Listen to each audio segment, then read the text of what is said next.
This is a podcast about our lived experience, which unfortunately includes infant death and subsequent mental health struggles. Please take good care of yourself and only listen if this content feels safe for you right now. We'll still be here when you're ready. The death of my son, moving 3 times in 6 months, my parents' divorce, my husband's job loss. I was, 12 weeks postpartum. My then husband came out to me as transgender. And just a couple weeks later, our son suddenly died. Oh my God. What? I am shocked. What happened? Your postpartum hairs are crazy. Okay, so one of the things that nobody talks about, I swear to God, like people who have not lost a child don't understand that you're still postpartum, even when you don't have that baby. The postpartum hair loss and regrowth is so frustrating. Like I still have a postpartum mom's body and I don't have a baby. It's so painful. Like I read something somewhere that said, like, you knew your body would change after having a baby, but you didn't imagine how it would look with empty arms and a broken heart. And that like really hit home for me because I was so happy with the way my body looked after I gave birth because I felt so powerful and strong. And then 4 months later, my son was dead and I was left standing there with like deflated boobs and stretch marks and this whole thing. And I didn't even have any baby to hold. It was so painful. It's really bad. So I am drinking this that you hate. So your Bloody Mary vegetables. Yes. So one of the things that nobody tells you about grief is that it's really hard to eat. Some people like eat more but some people eat less. And I'm one of the people who eats less. And it's a very, very normal thing, but I have had a really hard time like eating nutritious food because I just like have no appetite and food doesn't taste good. So recently I had the genius idea to like basically make myself Bloody Marys, but minus the vodka. And it totally grosses Judith out. But so it's like tomato juice, worcestershire sauce, lemon juice and pepper. And it's so good. And it helps me get my vegetables. Anyway, so that's what I'm drinking right now. Are you drinking anything good? Matters. What are you drinking? Water. Oh, I thought maybe you were drinking tea.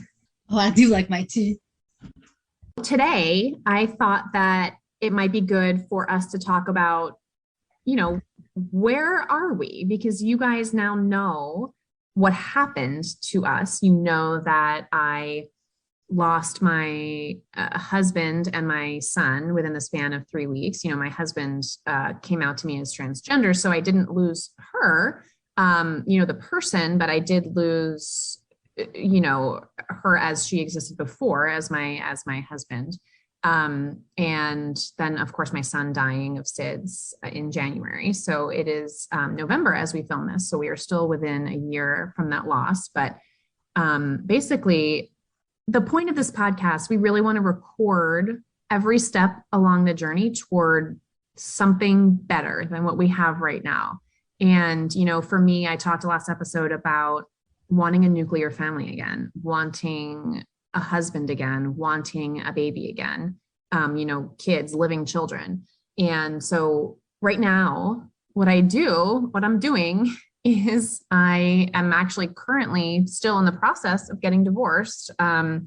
Bereaved parents are really not so good at paperwork. So it's been taking us a while to get all that squared away.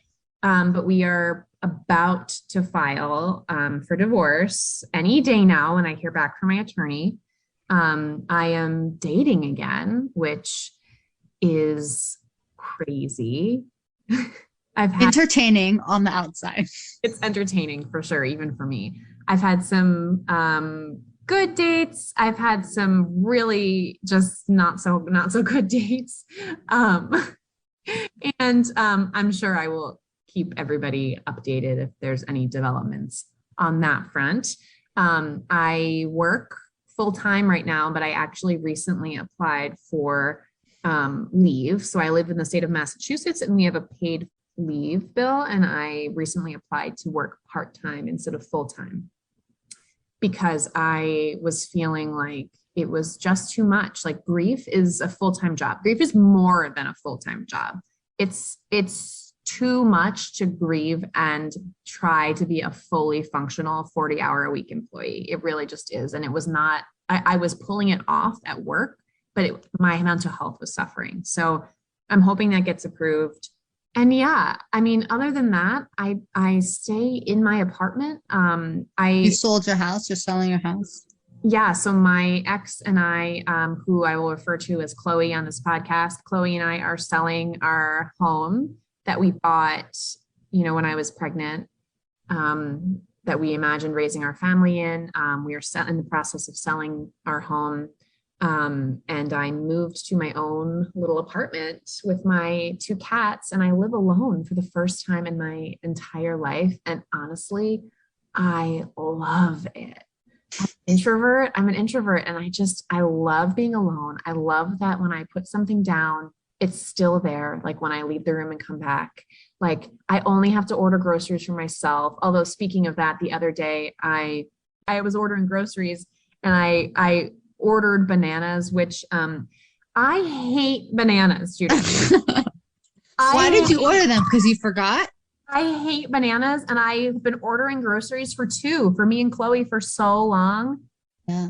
I just by default, like on autopilot, put bananas in my grocery cart, and they got here, and I was like, it wasn't like I didn't remember ordering them. I remembered ordering them, but I was just like, oh my God, Alina, your bereaved ass is not good at like little day-to-day stuff like that. Like my brain just does not work the same way it used to. So that's where I'm at right now. And surviving. I'm still alive. Unfortunately or fortunately. That's right.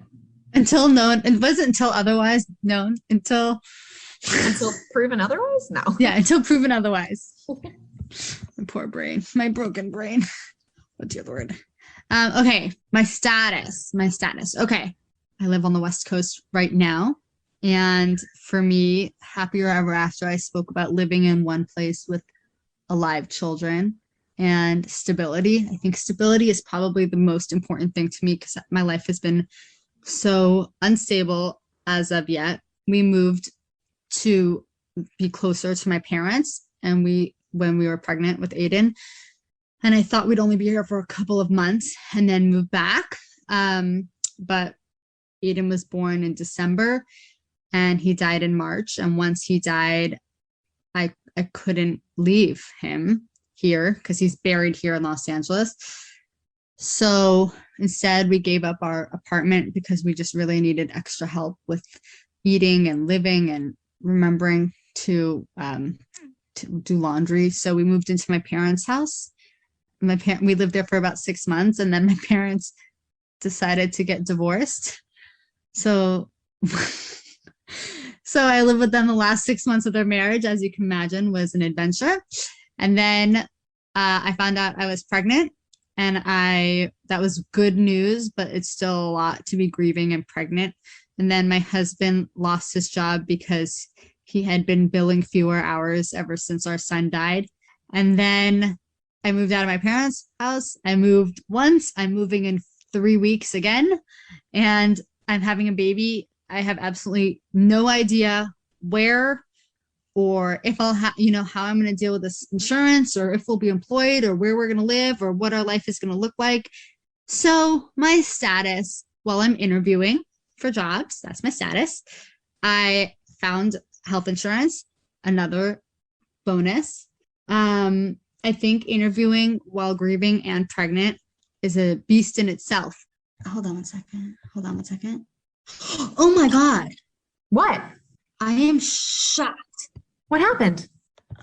Okay, I just got an email from those people that I had that interview with, the one where I was like, about it, and they want to give me another round. What? I'm shocked because I thought for sure it didn't go well, and I'm shocked. I did not think that was going to go well. So what should I do?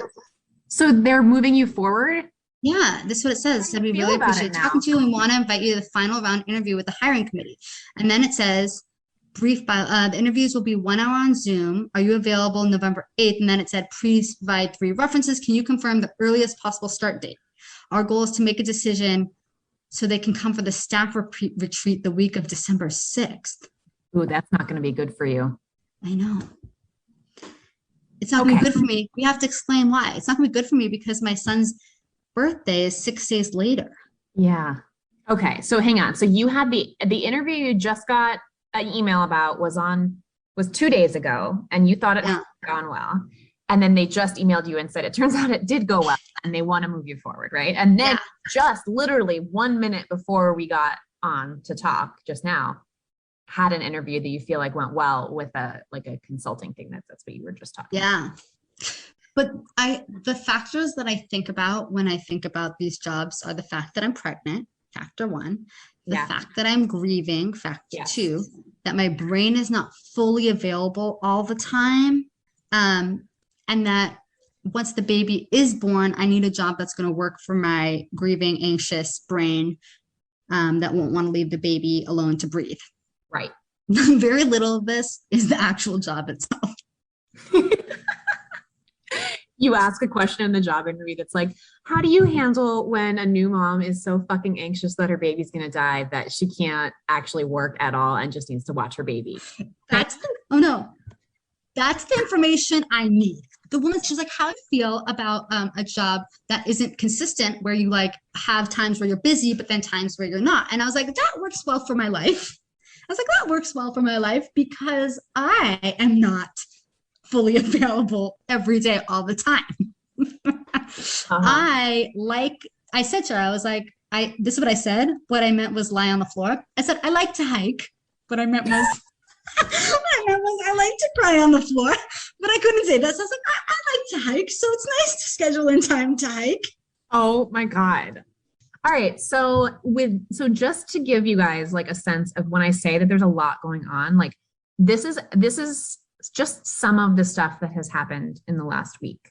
So this is mild, but I got a cold. I haven't been sick since before COVID. So for 2 or 3 of these days recently, I've actually been sick. It's not COVID, but I wasn't feeling well. So I had physical sickness in addition to grief and all the other stuff I have going on. I attended 2 different support groups for parents of dead babies, both with my ex, Chloe. We had a nice time together. We had a girls' night and went to support groups because that's what you do when your baby dies. I submitted an application to work part-time so that I can really kind of hopefully focus a little bit more on my mental health. We listed our house for sale just within the last week. They started doing open houses this past weekend. I also went on a first date with a guy that was not a love connection, and I'll refer to him as the poet because he refers to himself as a poet a lot. He was actually really nice. He was nice, but so we were chatting, we were talking about our childhoods, and he said, oh, like my parents are divorced. And then he asked if my parents are still together. And I said, oh, they are. And so he goes, oh, so you don't know the trauma of divorce? And I laughed and I said, oh, I'm divorced, like laughing. And then he was mortified. Like he felt absolutely terrible. He goes, oh my God, I'm so sorry. Like, I don't know why I assumed. And then he's like, and I was laughing. So I think he was like chuckling a little bit. He's like, I'm so sorry. Then he goes, you don't have any secret children, do you? So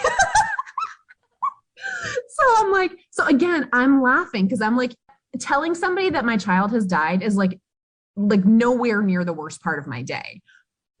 Right? So I'm like laughing. This poor guy. He's about to feel terrible. And so he's like, you don't have any secret children, do you? And I'm laughing and I say, oh, I have a son, but he died. Right? This poor guy has no idea. He was shocked. He felt horrible. He kept coming back to it later in the day. And I was this is not your future husband. I was like, buddy, we don't need to talk about it. It wasn't a love connection, but I'm getting myself out there. I think you did a good job.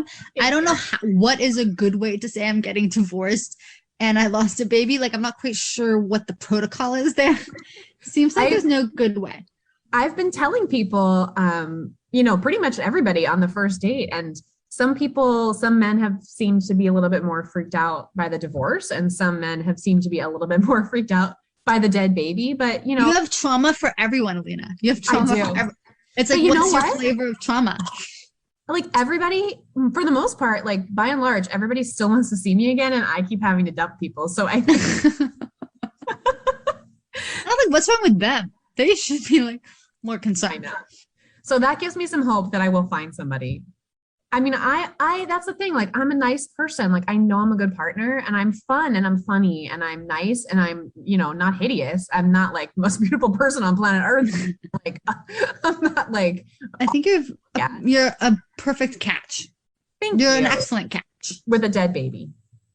We all have trauma.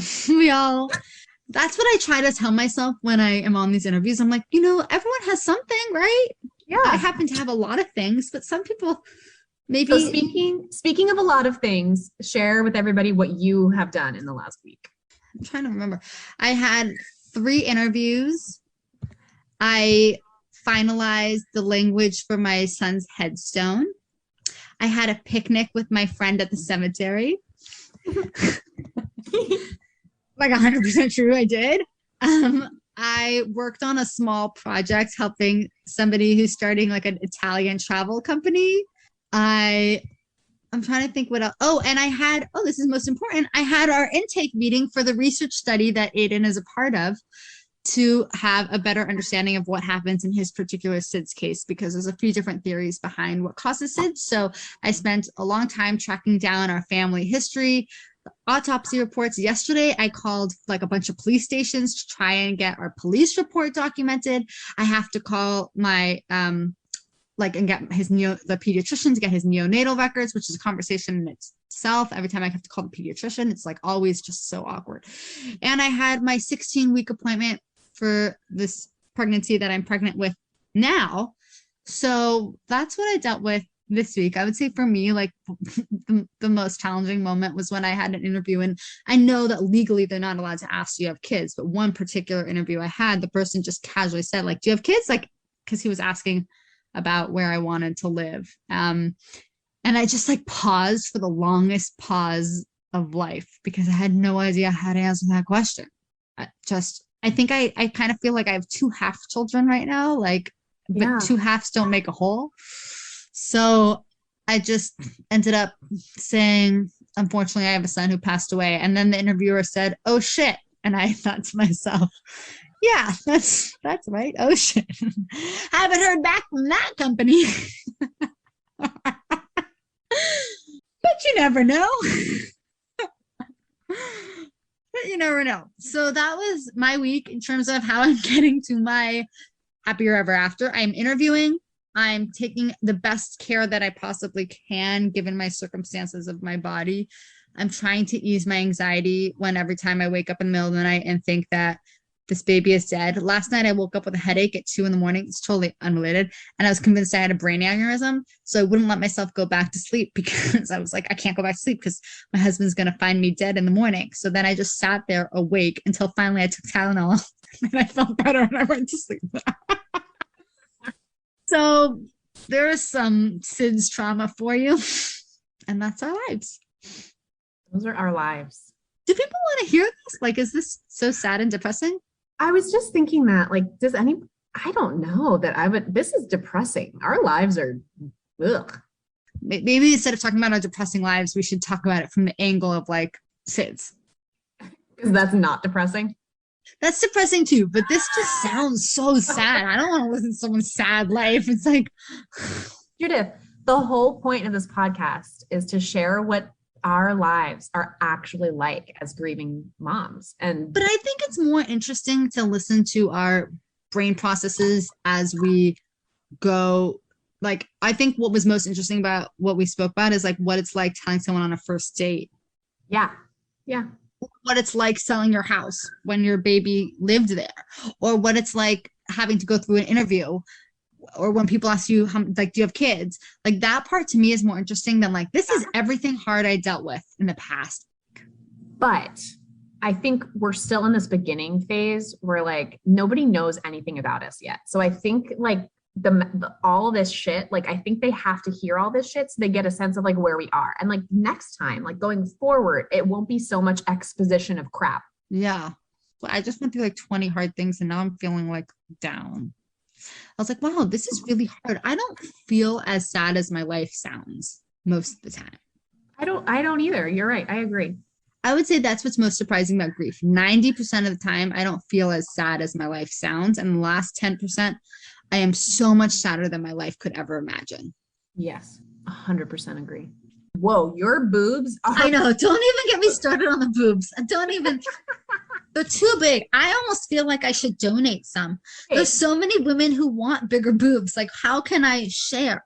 I felt like they were going to hit me through the webcam. I know. Oh my God. Do you want half a cup? Yes, please. I would happily give you half a cup. A full cup. You want a full cup? Take a full cup. I don't need that extra D. It's excessive.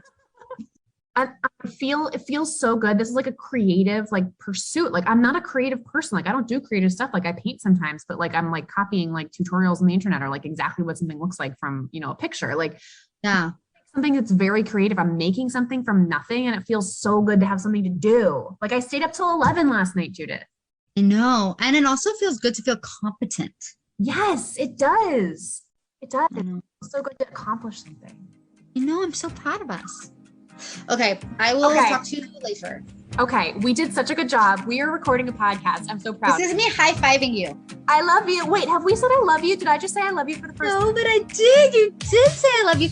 And I was thinking about it the other day that I was like saying, I was like, I think I love her. But then I was like, I don't think I should say it yet. Oh my God.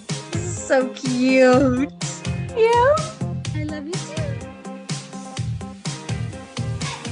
To all of our wonderful new friends, we want to hear from you. Email us at aslongasimlivingpodcast@gmail.com and follow us on Instagram at aslongasimlivingpodcast. We'll get back to you as soon as our grieving brains allow. Yay!